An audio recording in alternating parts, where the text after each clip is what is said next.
Hello, this is Christina, and in this video I am going to briefly touch on the question of what vases do I photograph my flowers in, sizes, dimensions, that kind of thing, pluses and minuses, and where do I get them. So let's get started.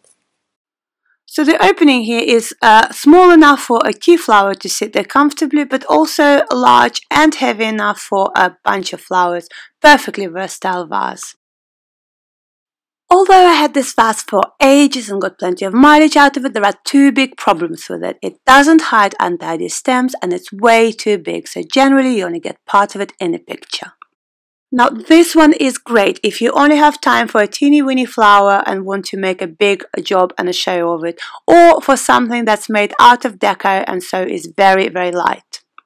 Size and dimensions of this pot would require something that's quite big in volume and yet very light, so I would only recommend it for deco users.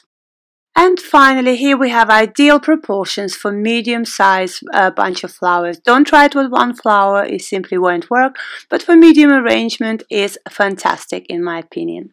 So next week I'm on holidays, but I'm going to put some pictures on a live story on Instagram if anyone's interested. But I'm still going to have a tutorial of this interesting, fascinating Scottish plant, even though I don't remember what's it called right now. Have a lovely week and see you next Thursday.